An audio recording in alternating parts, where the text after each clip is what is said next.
Thank you for coming to our Environmental Sustainability Committee meeting. It's a special meeting held this week. Welcome to fellow councillors and staff that came in.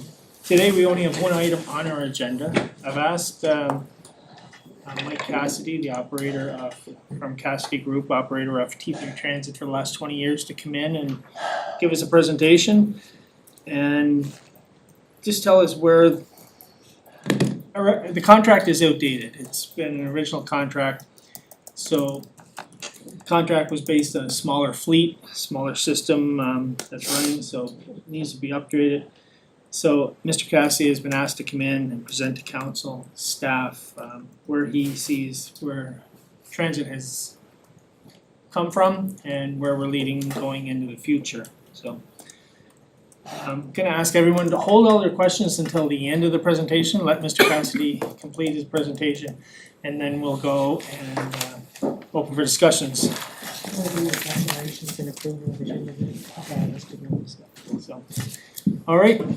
Sorry, I should have called to order first, Sue. But yeah, so call to order. Declaration of conflict of interest in staff or approval of the agenda. Councilor Beck, thank you. Second by Councilor Wheel. Approval of the minutes from December 19th, 2024. Councilor Wheel, Councilor Beck, seconded, thank you. Any business arising from those minutes? Seeing none, we will now move into the report for Mr. Cassidy. So, welcome, Mr. Cassidy. Thank you very much, Chair, and Happy New Year to everybody. When you mention 20 years of transit in Charlottetown, it shows how quickly 20 years can go by. But during that 20-year period, as a family, we have become the representation of busing in the Maritimes. Our charter business that we started in 2005 by buying a local company here in Charlottetown in April 1st, 05, September 30th, 05, we launched the Charlottetown Transit System. It's been a journey, an incredible journey over the last 20 years to be able to represent busing as the major bus company in the region. Very, very proud that we're homegrown and we're Prince Edward Island, Charlottetown, for sure. When we say represent busing, the cruise ship ports of Halifax and Charlottetown are our responsibility. 95% of the multi-day tours where we bring our people and we tour Nova Scotia, New Brunswick, and Prince Edward Island are through our company. Group charters, our conventions to our city, events coming to the city and to the province, the line run that we operate, Nova Scotia, New Brunswick, and Prince Edward Island, and the public transit component of rural transit, city transit, Stratford and Cornwall. Interesting, 2024, we as a company group moved 2 million passenger fares. When you look at rural transit, Charlottetown Transit, Stratford, Cornwall, and our maritime bus, Nova Scotia, New Brunswick, and PEI, 2 million passenger fares. I call it public transit on municipal streets and public transit on provincial highways. For Charlottetown, a keynote fact is you represent 75% of those 2 million fares. The importance of Charlottetown Transit, and there's councillors here from 2005, and you've heard me say this before. We had to be a little bit courageous back then in 2005 to even launch transit, because I don't know if we knew what we were talking about at the time, but we did it. I knew we didn't.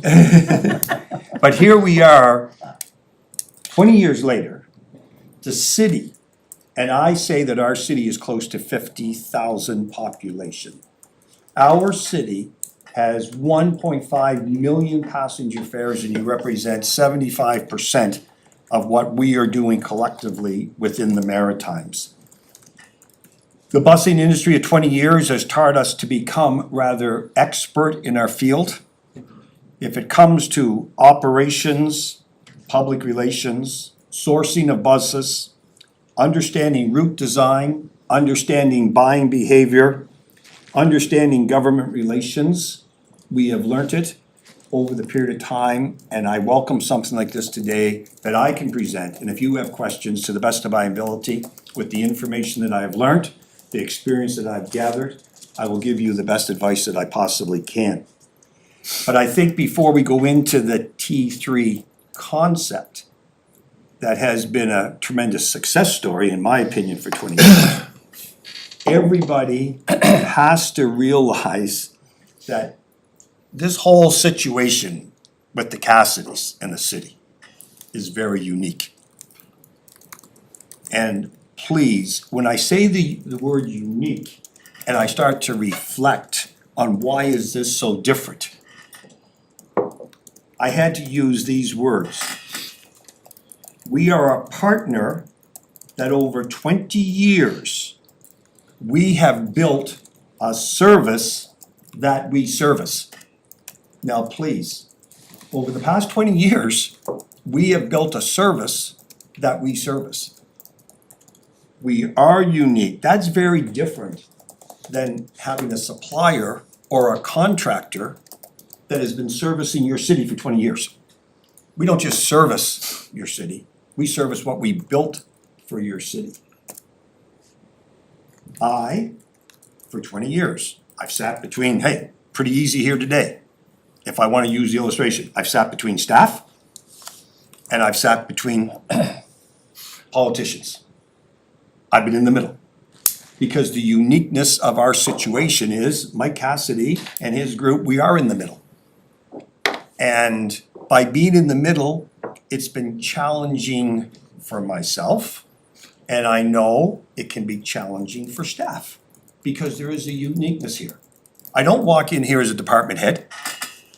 I don't walk in here as a contractor. I walk in here as a genuine partner. And that's what we have developed, and that's what the contract reads, that it's a partnership that we've had with the city to build what we have. So please, when you're not a department head and you're not a contractor, but you're somebody that loves the city and you built a service that you service, here we are. And in 2005, it all started as an experiment. It all started as a political promise. We had $540,000 in the budget. We had $60,000 that was earmarked for a seniors bus each and every year. So we took the $60,000, we took the $540,000. We went out and got 4 buses. And I remember at 4 o'clock in the morning, you go to Tim Hortons, you get your coffee and you go up and down the streets.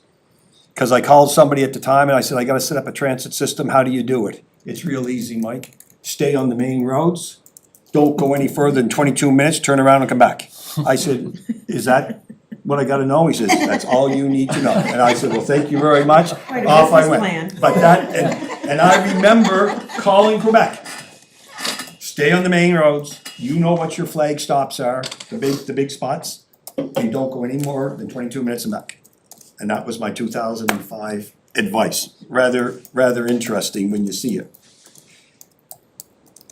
In our discussions, you hear the entrepreneurial model, you can hear a contract model, you can hear a full-size city department. If you want me to be a police station, you can take the police station, you can make it a transit, and you can run transit as a municipality. There's only one person that came up with the word entrepreneurial. And here's the history. It was myself. Because I said to Donna Waddell at the time, maybe there was Harry, maybe it was the councilors, we don't know what we're doing. We've got some money, but I'll tell you one thing. If you don't go out each and every day and fight hard for a toonie to get people on the bus, we're gonna be in trouble. This is not a give me 540,000 plus 60,000. We really wanna develop a transit.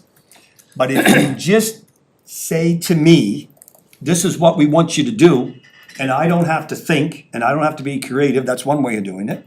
But at the time, council said, we like Cassidy's entrepreneurial model. We got so much money, it cost so much money to run the place. Cassidy, you go find the fare box and build us a transit system. And we signed an agreement, which I've never looked at pretty well since. My job was to be hungry every day And like any other business, we work hard to increase our revenues to pay your expenses. The thing that got us this far is passion and a committed, bought-in staff that has created what we have today. All the risk was with the operator, but that's what I signed up for. It was the entrepreneurial model. I defined it, I talked about it, and I walked it. 2012, after we had a Dillon report of 2010, 2011, where we were having financial difficulties and we had to look at the subsidy and how we can get Stratford, Cornwall, Charlottetown to ante up a little bit more money. The consultant said, Charlottetown, you got a 450,000 passenger system here. This is what you gotta work on. We would like you to be 55% subsidized, 45% fare box. That was a goal that was established for municipalities in Canada at the time. It never really materialized, except here in Charlottetown. Usually you'll get about a 30% fare box and a 70% subsidy.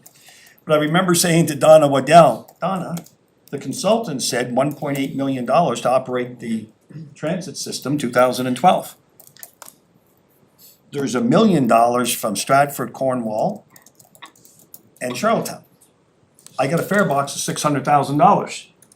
We're short 200 grand here, and you're sending me out the door. And she says, that's your entrepreneurial model, Mike. So in 2012, I walked out the door knowing that I had to still fight. But I recommended it in 2005, and that's the way it was gonna be. And I knew that we could build something over time with what we have. Our chair mentions the 2012 agreement. It's a good agreement. It is outdated, Chair. But I'll tell you one thing, the ownership of risk is very well defined in the existing agreement. The ownership of risk is with myself, my family, and my team. What buses, what routes were the responsibility of the operator? I would always come in and recommend to staff, we would take those recommendations to council, this is how we should expand. Council, in 20 years, have never been political with me. Never. Council has allowed the operation to grow, to flourish, but we always came with recommendations, we went through the staff, went to council, and we expanded.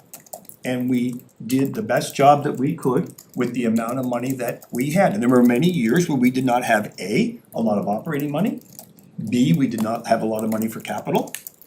Cassidy, we know you need new buses, we know you need extra buses, but we don't have the capital and there's not an existing funding program in place that we can tap into. So can you just keep the old stuff on the road with what we have?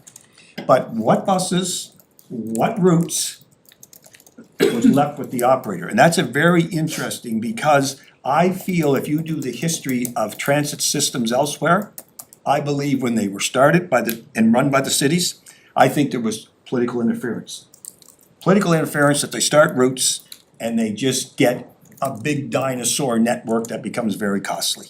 So there's nothing wrong with being large if you're efficient being large, but I think transit is growing across this country where it's been just do as much as you possibly can because my ward needs this. This is what I need, and if we got a city that's running it, but I'll tell you, in Charlottetown, Cassidy ran it.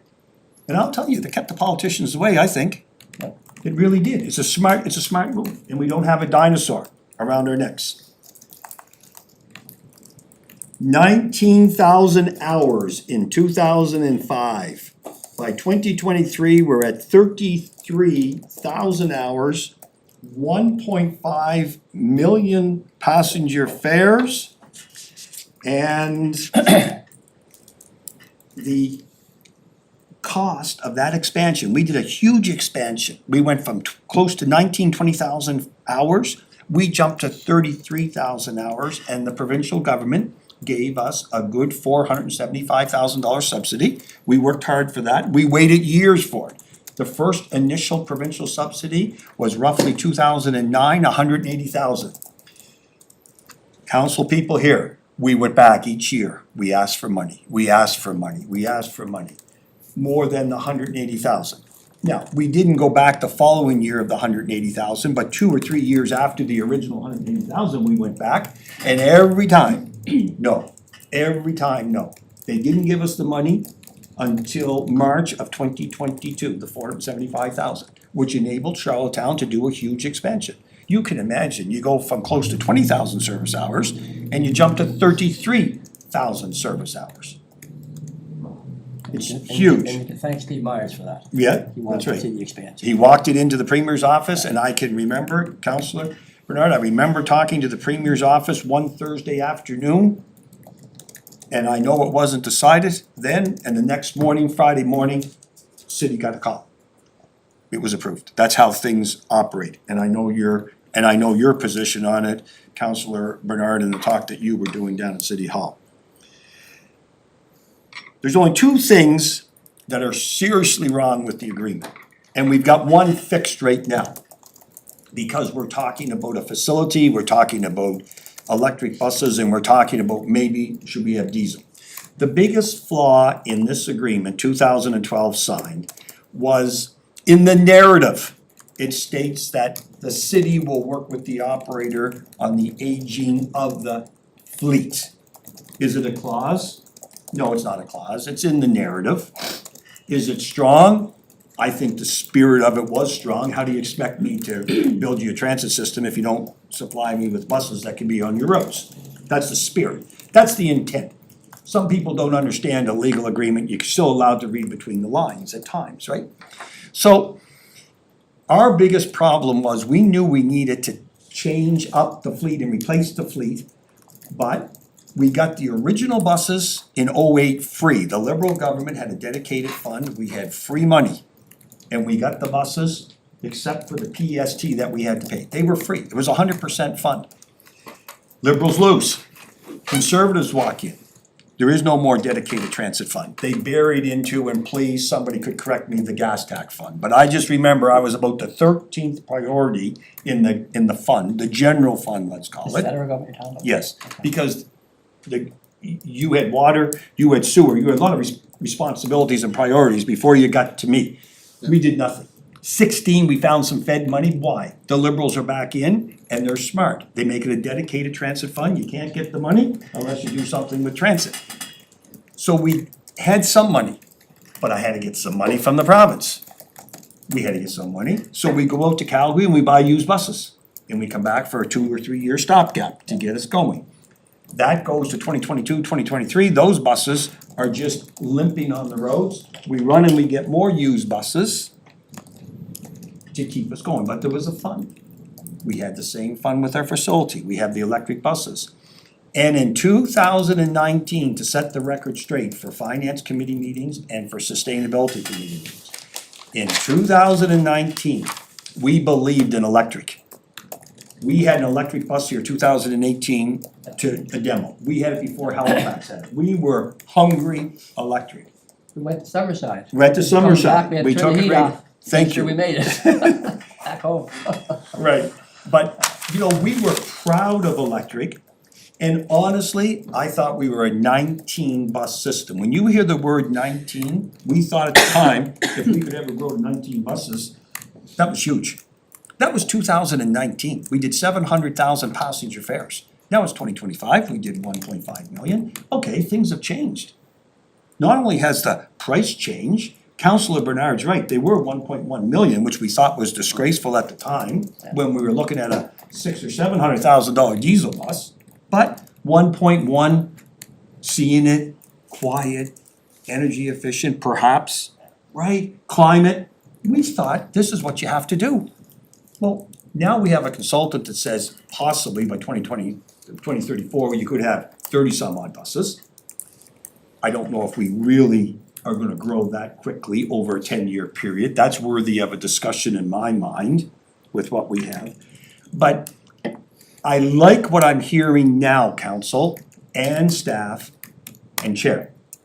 We got money, it's been approved, and we just don't know how to spend it. That's better than saying to me, Mike, we have no money, I can't get you a new bus, you gotta run used. So we're beyond that flaw in the agreement. The second flaw in the agreement is the subsidy rate to do incremental hours is X amount of dollars, plus you have to go fight for the fare box. Right now, in the core work that we do, we have achieved 45 to 50% fare box, 45-50% subsidy. We're at a magic point, it's a nice balance. But as you go further and you add frequency, sometimes you have frequency, which is gonna be the point where, yes, it's good for the customer, but that same customer just has more opportunities to travel, and your revenue doesn't go up the way it went up initially. When you go into a community that's growing, you go and provide the service, and you have to wait for the revenue to go. So you always have to look at subsidy and fare box, and right now, the subsidy rate hasn't grown as quickly as what it should for an expansion. We have a maturing system. We've done a great job with subsidy. We know our service hours. We have a fare box that's solid, but it's gonna have diminishing returns as we expand, and we do have to expand. You've got government support today. You've got money in the kitty today that maybe, according to staff, they're gonna find out if we can move it around, but you've got money.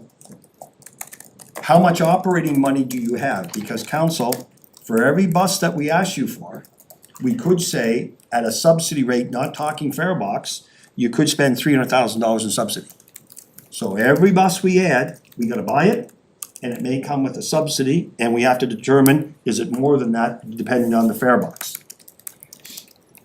We have to talk about the facility, we have to talk about electric.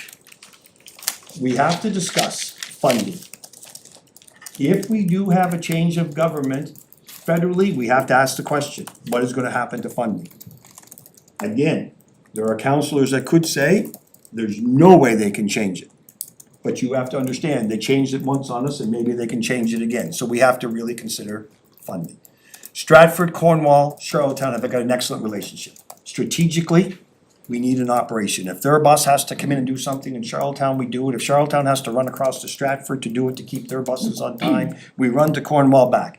Customers can go through 3 municipalities for $2, unheard of in Ontario. They got a toll gate where you gotta pay when you go across city boundaries. We don't even have that here. But we have to make sure our smaller partners, Stratford and Cornwall, are looked after, and you have to realize they're gonna have big questions going forward on the agreement. We can't grow like Charlottetown can. We don't have the system Charlottetown can. How do we work into the agreement? So really, everybody, as I conclude, how fast do we go? Are you a believer in the vision? Can you provide us with a vision? Can we talk about a vision?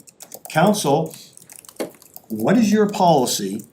What is your philosophy? Are we lean and mean the way we've been? Are we gonna be large and generous, the way some municipalities are? Mike, is there an in-between? Where is the risk of the fare box? Because we're at this crossroads, does the city say, Mike, it's best for us to take over the fare box so we can tell you as the operator that we want you to go into these areas?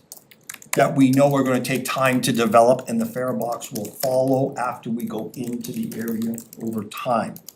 We know the frequency is not gonna drive the fare box immediately. Case in point, 2005, we were doing an hour to an hour and a half service on the avenue. We went to a half-hour frequency on the avenue, we doubled our ridership because of frequency. We fought with council, and Councillor Tweel was one of the fighters to say, Cassidy thinks it's 15-minute service on the avenue. Well, you can imagine in 2013-14, who would put 15-minute service on University Avenue? You got 30-minute. We were turned down 1, 2, 3, maybe 4 times. But you know what? We got it. 5, but we got it. Now, it went up 25%, so that's what happens. The avenue is our solid route. Going from an hour to 30 minutes, we doubled. Going from 30 minutes to 15-minute service, we got another 25% in ridership. So now they don't even look out there for a schedule. Who cares what the bus schedule is on University Avenue? Walk out and jump on the bus. Who's gonna maintain the fare box? How do you wanna grow? What's your philosophy? And who's gonna run transit? Is it still the Cassidy's? Or you don't want a transit department, but you build up a transit staff and the transit staff inside the city here run it and they tell Cassidy what to do. To me, that is philosophy and how you have to see it. Will the province always give us the $180,000? Will the province always give us $475,000? Will the province always discount fares at $20 and $10 for adults and seniors, K to 12? K to 12 right now, 16,000 passenger fares a month with kindergarten to 12 on our buses. That's how many youth are using what we have. So please, I do not understand next Tuesday when you have a motion to negotiate with the T3 operator. Are we allowed to negotiate? Are we allowed to talk to Cassidy? Yes or no? But how can I talk, how can I discuss, how can I negotiate? I'm just saying in the back of my mind, when I don't know the parameters. There's no point in me talking when I don't know what council has. So I'm here today to conclude my presentation by saying, I love what we do for our city. We are so proud to brag of what Charlottetown does across this country. We're proud that we have a premier, Dennis King and his administration that have done so much for transit within our communities and for rural transit. We've got something that when I present in Nova Scotia, when I present in New Brunswick, they say, we can't believe what you people have on PEI. So please, council, 2005, the council was courageous to say we're gonna do this experiment. You're at a crossroads now. And council, you better ask some hard decisions, you better get all the information, right, or hard questions to get the right decisions made. So please, I open it up to the floor. So what are the constraints that you're seeing, like when you say we're at a crossroads? Why are we at a crossroads? Well, if we open up the agreement, Councilor Bernard, if staff and I were talking, the first thing is, well, Mike, the fare box is perfect right now in the balance with what we're doing. Let's say, the subsidy rate and the fare box rate. Well, Mike, we wanna do more frequency. Mike, we wanna go into this community. Well, you know what? We've tried this community, it failed once. I think we should go back into this community, but it's not gonna be great on the ridership. We're not gonna get 30, 40, 50 passenger fares. Similar to the way the whole project started. Similar, yes, Councilor Bernard, I never even worded it that way, thank you. We're back to 2005. Right. Excuse me, I guess that's the best way to say it. There's another level, and now we don't know what to do. Thank you, I've never had it that clear. So yes, we're back to 2005. We got 1.5 million fares, and we're back. And we have to ask the question, the consultant said a lot could be done in 10 years.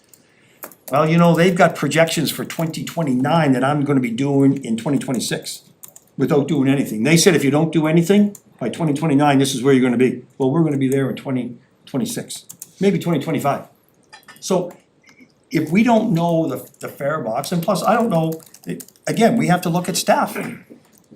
Qualified staff that may need more staff. Do we just get direction from staff? So if I was sitting down to say, hey, okay, you're gonna get approval to talk to Mike Cassidy, how much money are you gonna get?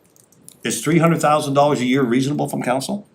Does council still want me to do the fare box? Cause I don't think I can do it for the subsidy rate that we have, but I'll keep the subsidy rate for what we have now, but I just want those incremental hours. Could you just adjust it a bit for me, please? Cause we're going forward. It's a brand new game. Right.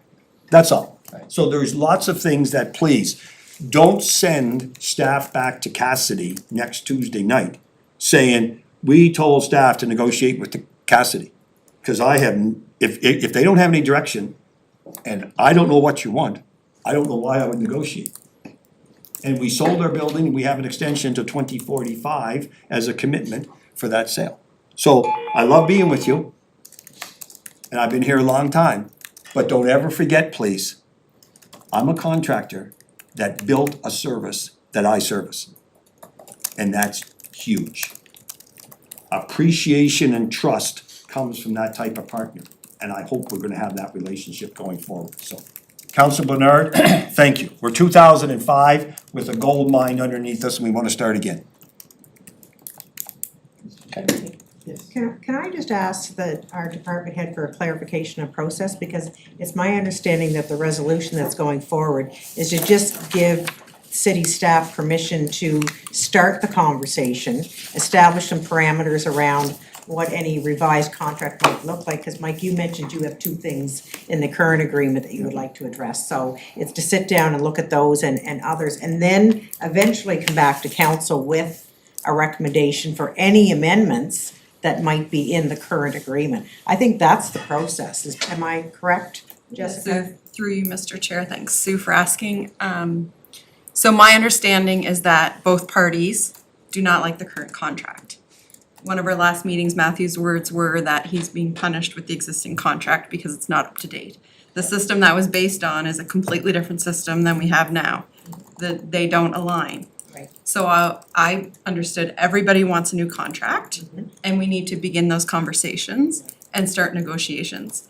So what we presented in the report to council is to ask council to give us consent to take that contract and modernize it and update it so it reflects the current situation and look at subsidy rates, fare boxes, all those parts of it. But it would be a negotiation. It's not gonna be us going and saying, here's the contract, sign it or not. It's gonna be, I'm picturing months long, back and forth, with council updated throughout, but we're asking council to endorse opening up an existing contract for negotiation. Right, okay, thank you for that. And the contract's expired now. No. No, Contract it's No, current. it rolls it rolls every 10 years. It's a Remember how we had roll. every 10 years? So, yeah, the situation is, subject to good performance by your operator, the contract's a contract. And remember, we're supposed to agree on expansion. So there's no end date? No. It rolls over. It rolls over. It rolls over until 2045. 45. Yep, it rolls, now, excuse me, please, the Okay. existing contract says 2035, there's an amendment to the existing contract that says. 2045. So, I mean, we're here till 2045, but please, it'll be discussions first, but council, you gotta give staff and I something, and Matthew and group to talk about. There's a philosophy here. Who operates the fare box? We're starting over again, let's say. Yeah. How do you wanna do it? Who runs transit?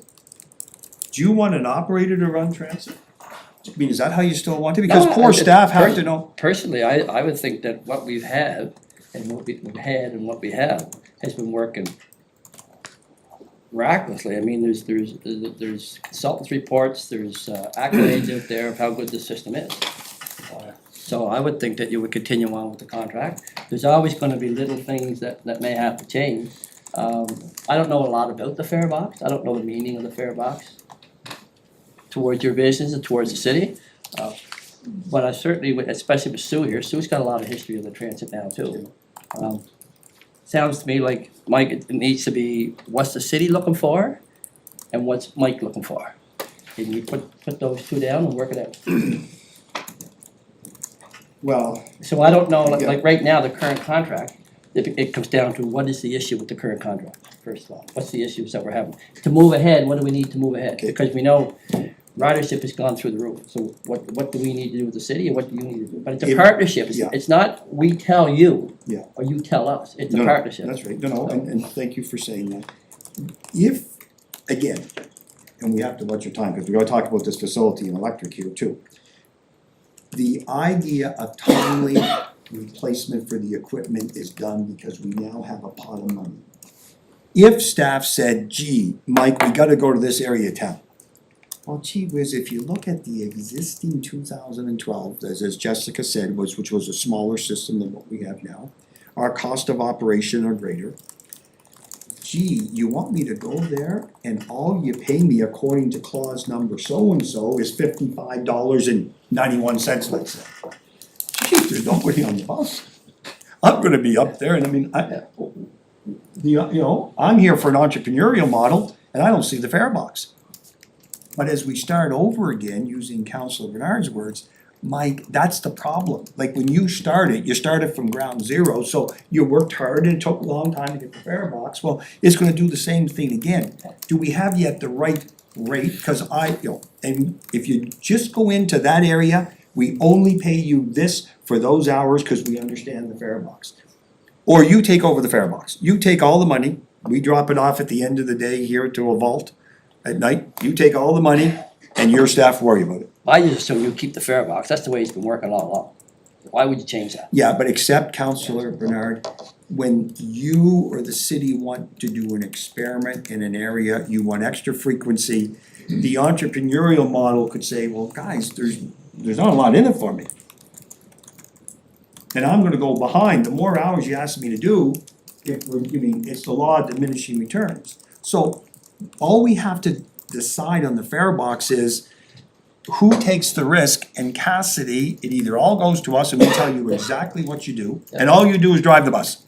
All your creativity, your routing, your designing all goes to staff. And hire 3 or 4 or 5 people, and all we are bus drivers. So it's my understanding that with the fares, the more fares that are sold, the city pays HST on the fares. So right now, it looks, the information given to me, city's gonna spend $300,000 in HST fares this year. So if the city took the fare box from you, what benefits would come to your company? What benefits would come to the transit, the users? What do you see happening if it went down that road? Well, Dan Jenks in the room, Dan, if we put our accounting hats on quickly, if the fare box was owned by the city, right now, we have to actually bill for the fare box as if it was a subsidy. So if there was no subsidy paid, if the fare box, which is HST exempt at the $2 level, there would be no HST then? Dan, I think, through the chair, I believe that if the fares were paid to the city, that there would be no HST on the fares. The HST is on the fares because Trias is an independent, is a private business. I'm providing a service, and if I Providing provide a service. service to you, I have to charge HST. So there may be an incentive to restructure in some way. It may not, the fare box probably under the current scenario wouldn't be enough to compensate Trias for the work that they do. So it may be the city retains the fare box, but the subsidy gets increased to compensate. And so those are some of the issues that Anna and Jessica and Matthew and Mike, we want to explore to see how the agreement might be best structured to facilitate the most cost-effective provision of the transit And you're getting the service. 5% of the 15% back anyways. And there's a discussion here, we don't know if you get any portion of the 10% back. We know we get the 5 back. Yeah, that's what we had discussed the other day. Currently, we don't get any of the 10% back, but there are some discussions ongoing with the province about potentially getting the provincial portion of it back. So Yeah. the story is yet to kind of be. Right, so be Chair, told it's on, not so- 300 grand net savings, because you get the 5% back anyways, and there's discussions, but your question is properly worded where it comes to structure and, you just tax savings. So Mike, on the fare box that you have, What's you're that, not, Terry? CAO. I'm sorry. Oh, no, it's okay, I think Dan's pretty much covered it. Okay. But I did wanna just add that I don't want to preempt the negotiations that council will grant staff, hopefully on Tuesday, to start having conversations about any possible amendments to the existing agreement, because that's what some of this is. We still need to have conversations between staff and with the Cassidys on what the next steps are. I don't think we wanna throw the baby out with the bathwater, we just wanna look at areas that we can improve the existing agreement. So some of the conversation is a little bit preemptive to that, because at the end of the day, the direction will come from full council as to what is acceptable in any changes in concert with what the Cassidys are okay with as far as any amendments to this agreement at all. So I guess we just need to be careful about presenting as though we're giving Mike direction or Jessica direction on where they go next, because that can't be our role here. No, that makes sense. But again, There's- understanding the fare box philosophy, understanding growth, how big, how quickly do we wanna grow? How quickly do we wanna grow? How much money do we have, right? Who controls the fare box and who runs transit? Now, I don't know how you can allow the operator and staff to sit down and discuss all of this without some direction, that's what I'm thinking. But it can't happen here, I guess. No, I'm not Mr. here, Chair, I'm not just- asking, Yeah. no, Yeah. I don't want the answer today.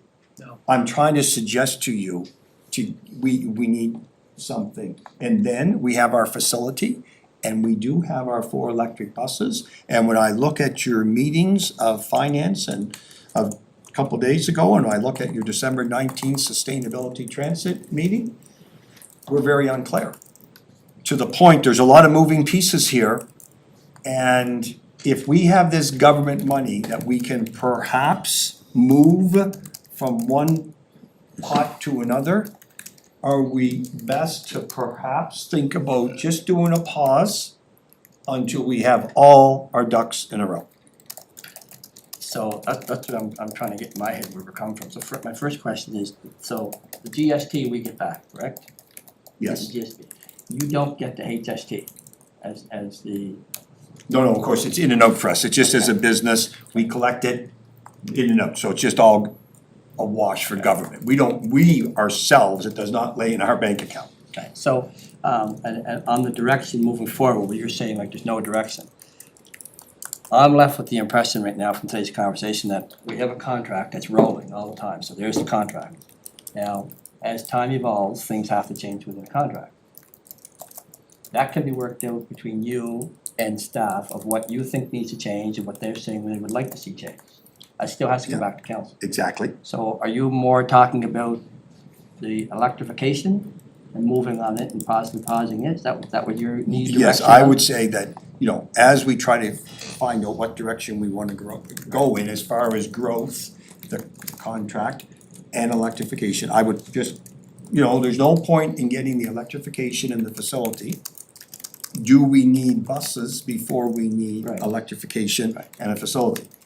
I'm thinking right now, with the growth that we have done in 20 years, where we wanna be, and we can discuss where we're gonna be. It might be 20 years, some people think it could be done in 10 years, but we do wanna grow.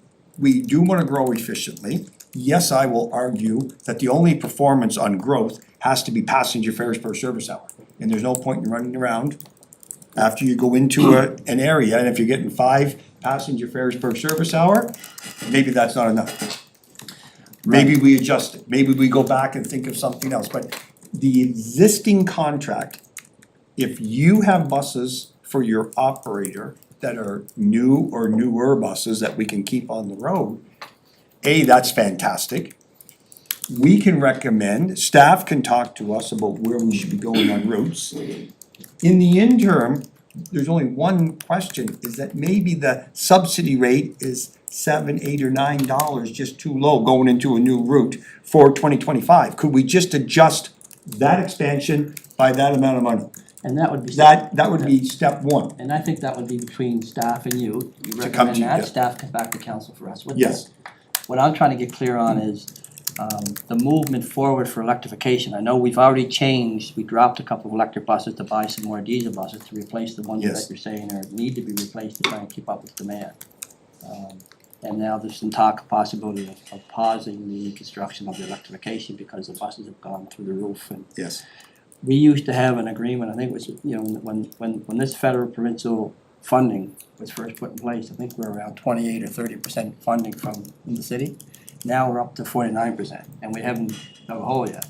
So we're just concerned that it's gonna jump to 60%, 70% for the city to be paying for and can we afford it? So that's still to come to Yeah. finance and council and so on. So is that part of the discussion that you're It has to talking be. about also? No, Yeah, I mean, okay. the facility electric, the growth of Stratford, the growth of Cornwall, right now, we're 75, 15, and Yeah. 10. Well, what happens if they don't wanna put in 15 and 10? Right. And they want you to put in 86%? Right. And then you have to go find some 40 cent dollars from the feds, maybe, no. Some money from the province, 33 cent dollars, maybe, no. Yeah. Right, you mean, it's, So there's unknowns there. we're at a crossroads, but we all believe in transit, it's a big file. But really, staff and I don't know where we go and how big you wanna be and how you wanna see the growth. Like, there's gotta be some type of discussion in my mind. Well, I guess for me, how big we grow, I mean, right now, it's not like at one time, like you were out clawing and scratching and trying to get people onto the bus. Now it's pretty well reversed, where there's more and more people Yes. to get on the bus. It's not so much clawing to get them, it's now trying to keep up with the demand. Right, but that's why, Councilor Bernard, I love what you just said 15 minutes ago. We're starting all over. No, So now when I go yeah. into some areas in the city, it's like you sending me the first day back on September the 30th, and I'm gonna say, well, gee, we clawed and we fought. Yeah. And now you're sending me out, am I expected to claw and fight for that next incremental growth? Could you help me a little bit when we go into these areas? Help me a little bit if we're doing extra frequency in an area. Could the subsidy rate not be $55, but could you make it $65? No, Mike, I think we're gonna take it all and we'll pay you X amount of dollars and you just do what we want. Yeah, I don't know if I'd want to go down that road, but I think those are recommendations that you would make if you wanna have new routes in areas that you got, here's with the subsidy, that would make it work. I think you'd put that into part of the Okay. negotiation. Because Jessica is I don't think we're right. here to tell you. No, and not today, but I just want to present this to council. We're in a little bit of a crossroads here. Yeah. That's all. And then we're in a crossroad as far as future growth over the next 10 or 20 But years. it's a good crossroads. It's fantastic. It's fantastic where we are. But how much money does council have? You've got somebody as your finance chair. Well, we want $500,000 for this budget. Cause we wanna go all out. And to do that, we wanna buy 7 brand new buses. Or we wanna buy 3 brand new buses, whatever the, well, Just use one of your hundreds that's already on, coming in the next 10 years. So Mike, can I Yes. just ask a question, Sure. like, so generally broadly, and I don't know, I mean, I don't think we have staff here on like the big picture, the province, the goal, net zero by 2040 and electrification and diesel and we got a big decision to make on the, you know, on a shed location Yeah. and plants right now. I think the shed thing is based on, I don't know, was it 19 buses, but by 2034, doesn't study say we're looking at maybe like, so we got, you know, location, diesel versus electric. Like, what's your view of that? Can diesel still be a part of net zero for 2040? Like, is versus, so some people have the view of diesel that it's Well- still fossil, it's not, it doesn't address the climate goals, like. well, appreciate the fact we were hard on the concept that we need electric. 2019, we were driven on electric. And we were driven to have Yeah, a I think shed. everybody was, But I mean, we thought it was, you know, the best. Halifax advised all municipalities in the maritime provinces, they've got buses. And they don't have them on the roads, electric. And they advised, please go slow. If we've learned anything here in Halifax, all we can tell the jurisdictions outside of the HRM area is please go slow. I think I would like to have the horses before I had the barn. And with diesel is dirty. Yes, I've heard the comment of coal and diesel. They're both very dirty. But with the engine technology now in a bus, and you look at the whole regen situation, the particulates going out through that exhaust, whether it's coming on top of the bus or the bottom of the bus, it's not dirty. We need the horses before the barn, and I need the horses on the road to keep our system going, the 1.5 million. Because right now, those buses have over 1 million kilometers on them. They are not fuel efficient. They are 20-year-old buses, Yeah, you don't think that. right? Like, you can't say a bus is a bus, yeah, but not a 20-year-old bus. And they were taken from jurisdictions that their useful life was deemed over. And, you know, us little cousins here in Charlottetown, we bring them home and we put them on the road and we try our best. They were reconditioned, I think, with them, like. Some were and some weren't. And then the reconditioning that we had, Councilor Bernard, I don't know if we would do it again when we look at the value of the reconditioning. What about location for depot sheds? The transit location, Jessica's mentioned, 55 buses, might be just a little bit high, but you could have 5-7 Mount Everett Road if it was just transit. I mean, you can space them out.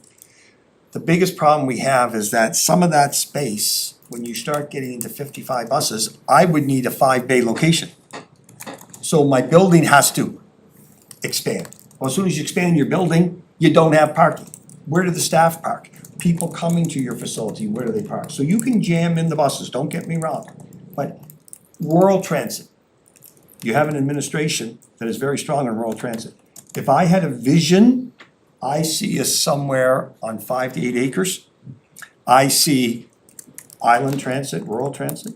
I see city transit. I see bays. I see an operation that we have land and we have a beautiful building for the next 30, 40, 50 years. If you really had a dream.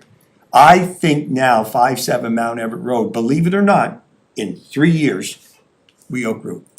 But I never would have thought in 2019 at 700,000 passenger fares, I would be telling council that in 2024 we did 1.5 million. Now, thank you please to the $20 and the $10 discounted passes in K to 12.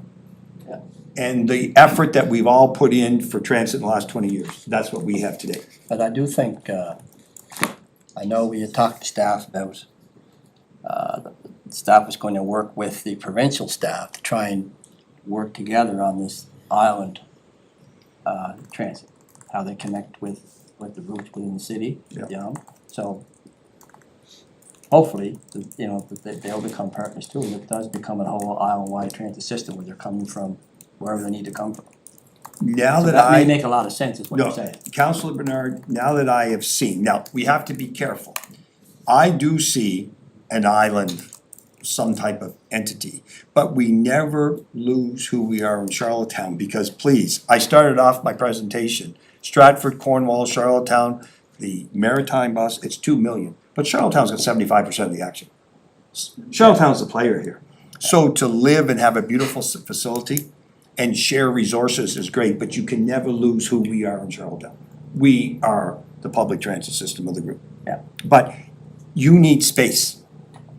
Is part of the space, I know you have to go, Councilor Bernard. Yeah, I got an appointment at 1:15, I gotta You were reach saying that we're point. getting close to capacity in the next couple of years. Is it because the space is shared between transit, T3, rural, and coach?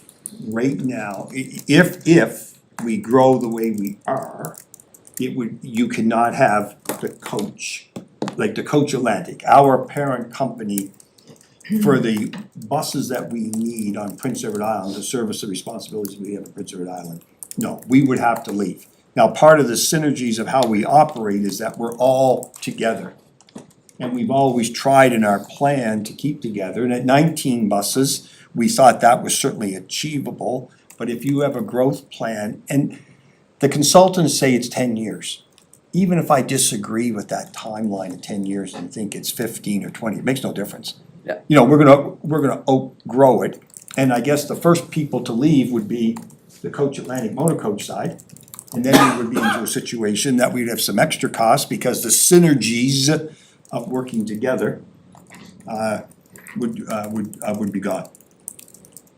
Jessica has a question, sorry. Yeah, thank you, Mr. Chair. I just wanted to add a little bit to the depot site because there's been some conversations about that. So just to give a bit of background for those that aren't aware. So a consultant was hired and reviewed multiple sites. That site was chosen because of a bunch of reasons. One being its proximity to the core network of the transit system. The less trouble we have the buses going back and forth every day, the better. So it's central, it's in a good location. It's close to Maritime Electric infrastructure for electrifying. And the plan that they created allows for 55 full-size buses, 19 indoors and the rest outside. And then staff parking and minibuses in addition to that. In about 10 years, we're estimating we'll be in the around 30 bus range, 37 in 10 years. And the site will allow for 55.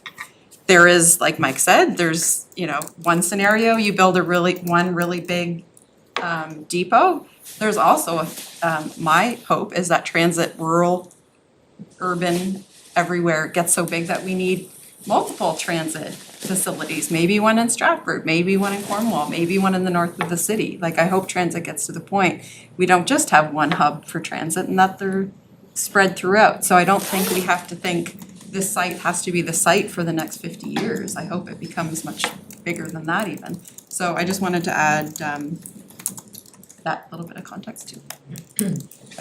I will open the floor up, but I also want to say thank you, Mike, for coming in to do this. So we forgot to do that before for your presentation before we started asking questions. Councilor Bernard, does that as a- Deputy listen. Mayor, go ahead. I thank you, and I do appreciate the thank you. It's not a thank you. I'm here as your partner. Yeah. That's all I am. I'm here as your partner. And I'll tell you, as a partner, I've delivered. Yeah. And I love the city. Now, as a partner, how do we work this out? Because I'll tell you, we're just at a crossroads. That's all. Deputy Mayor? Thanks. So, as you said, Mike, you know, you're a partner that built a service that you service. You're looking for a philosophy and some policy for what we're doing in the future. We're at a crossroad. I hear Jessica talking about multiple transit depots in a dream world. But do we not need to remember that, you know, we don't need to be that bed up across us, like, we don't need to stretch ourselves to fit the size of other provinces because we're tiny. So why do we need 3 or 4 depots across our province when we're a small, it's what makes us unique. But at the same sense, so we're always looking for staff recommendation as a council to make informed decisions. But because you're a partner that built a service that you service, your recommendation would be, like, help me to understand, what is your recommendation on the short term, medium term, and long term of how we proceed to get to the right end? From what I've witnessed,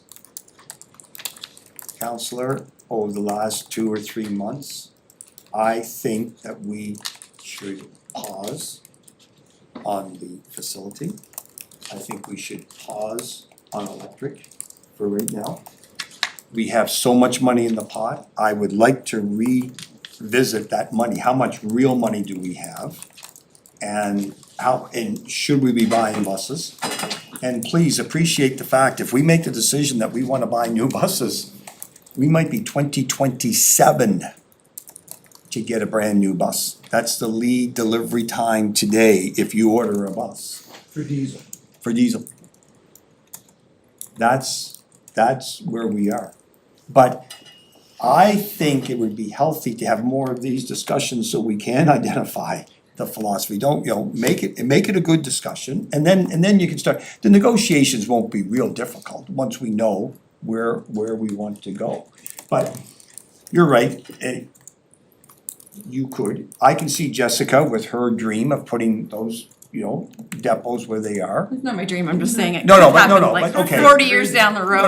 But you mean, now operationally, that would Throwing her under be, the proverbial bus here. no, I'm just saying, I see the dream, I see it. But operationally, it would be very difficult to execute with staffing and mechanics and 3 different stores. But the concept is, we are going to get big someday, and I guess my vision is not individual, my vision was this big spot, 5 to 8 acres, and you had a big building, and we were doing everything out of the one big building. It has to be sustainable. I mean, the staff are acutely aware of what sustainable growth looks like, and that obviously, anything coming back to council is going to be based on that model. Okay, he was gonna, yeah. Go ahead. When he is. Go ahead, Mitch. No, go ahead. You were first, Councilor Beck, go ahead. okay?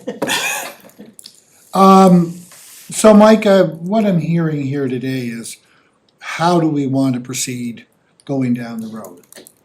I will state unequivocally that I have 0 interest in losing you as a partner in the transit system. Well, thank you very much, Counselor. And I say that because of where we've been, what we've learned along the way, as a partnership, and the uniqueness, I think, is something to celebrate. And it doesn't, because we have this, does not mean we have to go with whatever. If it works, and to continue to serve our city in the best way forward, then I think that's important. We are at a bit of a crossroads because we're at a level of growth that probably none of us foresaw. And I mean, I'm only 2 years into council, but I never expected that we would have seen where we are today, seeing the number of young kids, 16,000 kids going on a monthly basis. Right? That's our future. That's getting them into the public system is crucial. So anyway, the motion coming before us on Tuesday night is, do we continue into the negotiations with the partner? I agree with you 100%, so that, yes, I want those negotiations to happen. I want the involvement of all levels of our department, the finance department, the environmental and sustainability department, and yourself. And I think we have a good thing going here. I think we've had a good thing going here, and I would like to see that good thing continue and continue to grow. What that looks like is going to be filtered out and ascertained over the coming days, months, weeks, whatever that may be. But I trust that there's been a good partnership established over the last number of years that will allow for those good, wholesome, honest, open discussions to happen. And I think we're all, I mean, there's no one that will ever deny, Mike, your passion for this, your love for the city of Charlottetown, your desire to see it grow, the desire to see it the best can be. I would say the same for our professional staff. So I think we're all working from a good common foundation, if you will. So as far as that motion going on Tuesday, or what I understood from the previous discussions, is that we're looking to continue this discussion with you being involved as a critical partner in this whole process, not for only where we've been, but where we are going to be as well too. So I certainly support those negotiations continuing. How that comes out, what that looks like down the road, that's act 2 of this play, I guess, if you will. So we'll see where it goes. But anyway, I certainly appreciate, I don't want to diminish any of the work that's been done, and I think we've got a resource here in terms of growing into the future that would be, I think it would be foolhardy on our part if we didn't acknowledge that. And thank you for those words, but remember, it still comes back to money, and it comes down who runs transit. And ultimately, council has to decide That's right. who runs it. Thank you. But you have those, you guys have the discussions, and we ultimately say yea or nay, Yep. right? But I think where we are, I would encourage those discussions. Let's have them. Let's see what is the best path forward on this next phase of our transit journey. Thank you. Because we've gone through 20 years Yeah. is, consider it in generations. We've gone through the first generation. Yeah. Now we're moving into the next generation. Thank you. Well What's the said. next generation gonna look like? Yes, thank you. So, Anna, transportation Yeah, thank officer, would you like to you assist? very much. Yeah. Thank you for the discussion, for presenting, Mike, and to everybody for the excellent questions. I think as staff, we're really looking forward to having that direction from council. So in the closed session meeting on Tuesday, it has to be in closed session as part of all of the official MGA processes, but we're very much looking forward to getting that direction from council about how to enter and proceed into the negotiations. And then as a separate question to that, we are looking at the operational and capital budget scenarios. So Dan and Richard have asked us to create multiple scenarios. There is the scenario which is already in the capital budget, in which the depot proceeds and electrification and acquisition of buses proceeds as planned. And then there's a deferred electrification where we're pausing for a few years before proceeding with that plan, potentially with different funding sources. And then there's a third scenario in which electrification is limited to minibuses and we expand the fleet to higher numbers faster. And so all of that has differing capital costs and enables different levels of operational service. And so we're starting to dive into those numbers and we'll be, I suppose I'm gonna be waiting for direction from once I've shared that with the directors, we'll figure out how that information gets communicated and, you know, a staff recommendation on which of those scenarios proceeds. And so that's, of course, the contractual negotiation and the way that the governance and the relationship between the operator and the municipalities and the province proceeds. It's strongly related to the capital and operational scenarios, but we are able to make separate decisions on those at separate times, even though they're closely related. It does say in the minutes of the last meeting that options are to be presented to council in January with capital budget requests, so I'm assuming that if it does come to the floor on Tuesday, it's understood that those scenarios are all part of the capital budget exercise that Dan's leading, in case it does come up on the floor. Councillor, So is that a follow-up to hers? Okay. You're good? So this Okay. is just your third option, Ilana, that you alluded to, does that include a diesel piece possibly as well? Yes, the third option is, instead of building in the next 5 years a depot, that's the scenario where we would ask the funders if that money can be diverted into diesel fleet, because of course we can't be purchasing full-size electric buses if we don't have a facility to care for the full-size electric buses. And so that would enable more capital dollars to be spent on having more buses in the fleet, which can lead to more frequency. And as Mike explained very beautifully earlier, like once you increase frequency to 30 minutes or 20-minute frequencies, then you're starting to get the most optimal combination of frequency and ridership. So there is an optimization curve after which there's diminishing returns, but to have frequencies to achieve the optimal level, you do need a larger fleet. Thank you. Sydney, is Councillor McCabe online? She never joined, She no. did? Okay, just wanted to check. Councillor Drill. Yeah, well, first of all, Mike, I wanna thank you for coming in here today. Certainly gives us a lot to think about. You know, you talk about crossroads, I look at it as an opportunity. The last, 19, 20 years, to my mind, is a true celebration of modal transportation for our residents here in the city. As you indicated, 75%, that 2 million. I mean, we're paying the freight here. You're the player. We're the player. You're the player. We're paying the freight. We could talk about, province-wide transit, those are all, they're nice to think about. But the reality is, we're delivering the mail here, you're delivering the mail, you're carrying the mail. So, we can look at options, different methodologies. I see the negotiations as, in the beginning, information sharing. Information sharing, it's not, well, here's what we're going to do, because I can tell you, I just don't wanna see Mike Cassidy here today, and then he was off, and then, I wanna see Mike Cassidy here all the time. He's providing this indispensable service. He stepped up to the plate 20 years ago when no one else did. He was there through the hard times, up at 5 o'clock in the morning, making sure that everything was operational and some of those bus stops were cleaned out.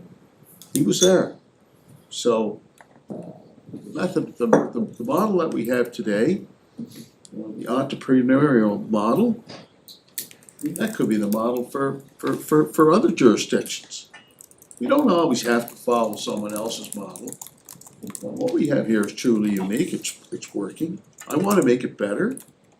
I am a strong believer that the depot on Mount Edward Road is not the right location. I believe that we need to look at something where there's X amount of acres. Something like the government garage site, that's what we need. Like, let's look at it from a realistic perspective. Not only with a vision, but looking at the practicalities of it all. So, the negotiations, before I vote in that resolution, I want to understand exactly what I'm voting on. I know we're going behind closed doors, That's all well and good. But from where I sit, that's a beginning, that's just a starting point.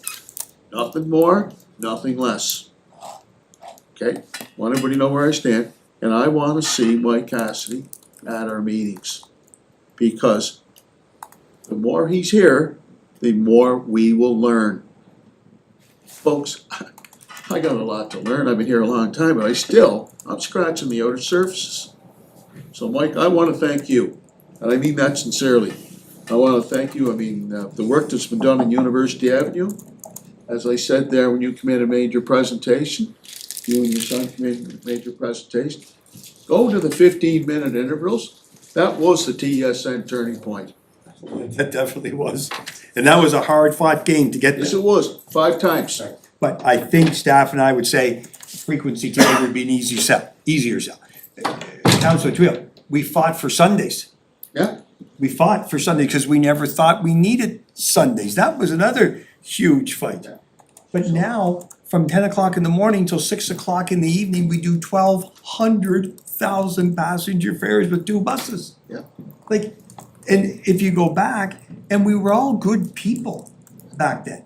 We all thought we knew what we were talking about, but some fought the 15 minutes. Oh, I know.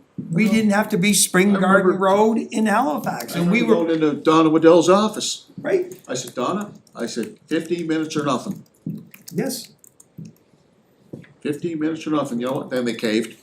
But when we were doing the 15 minutes, for some history lessons, if the consultants of 2010, 2011, they designed our routes.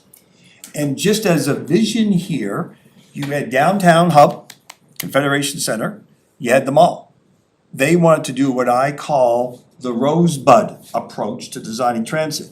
This bus starts at the mall, goes to this quadrant of the city, brings everybody back into the mall, shoots to downtown. This rosebud starts here, this quadrant. So you had 4 buses, 4 quadrants. Top 2 fed to the mall, down. Bottom 2 fed to the hub, down, and shoot up. I go, wow. I've never heard anything like that, and why would I wanna live in this quadrant and get picked up and drag me all the way to the mall to take me all the way downtown? I leave that quadrant, and when I come downtown, I kinda drive like this. This is how I drive. And I said, it'll never work. And I remember saying to Donna, would you trust me, cause I'd rather have the circle and the spine, and I'd rather have people do this, and if I could get up and down in 15 minutes, I can make it work. And you know what, we did it in 2012, that was the new route thing, and the consultants had an idea, but we felt that it was wrong after operating since 2005. Route design is a dangerous business. Dangerous business. That's where local knowledge comes in. Councillor Beck? There's an expression, living off the street. Now, you can define living off the street a number of ways, but when you're in this business, I've lived off the street for 20 years. And it's pretty important to live off the street. And as politicians, it's the same situation when we discuss operations, we discuss politicians, we discuss staff. We gave advice to one brand new minister the other day. What could you tell me as a brand new minister? Be careful that if you stay in your office and you listen to everything within the walls of your office, you might not make the right decisions. Go out on the street and find out what's happening. Now, that's the advice that was given to a minister. Be careful. You go to the street. The answers are on the street. That's where the real answers are, please. And like Stratford and Cornwall, what challenge does that Do you know what? continue to? Love Stratford, love Cornwall, love what they've done. And you know, Stratford is 12,000 people grown to 20,000, so it's not little Stratford. You've got Cornwall at 6 or 7 or 8,000. But please, when Councillor Trio says, who's delivering the mail here? Who's the player? Well, Charlottetown's the player. They're here and they are great for support, but I get the feeling and I get comments Charlottetown is like this now, like Charlottetown's the pillar. We can't afford maybe to partake in all of these capital asset growth because we only need perhaps a couple buses in Cornwall, maybe 3 in Stratford, where Charlottetown could be looking at 2025, like, so the big player, it's great to have a seamless operation, but my feeling is that with Charlottetown, Cornwall, Stratford, we'll have some discussions to say, gee, you guys are getting big, we don't need to be as big, and how do we share here? They'll never leave us, they want transit, but how it works to keep them happy. Because remember, we do 93% of the ridership within our 3 municipalities. They have 7%. We're 93%. Like, we're 75% of my total regional operation, but to put it in perspective, when you take the 3 communities, we're 93%. So, Councillor Trio, you're a big player at 93%. We're gonna wrap it up here quickly, we're a little bit over. Any last questions or comments from anybody that'd like to share before? Thanks again, Mr. Cassidy, for coming in. Any new business? Seeing none, motion to adjourn. Thank you. Thank you very much, everyone. Thank you, Mike. Thank you. Any council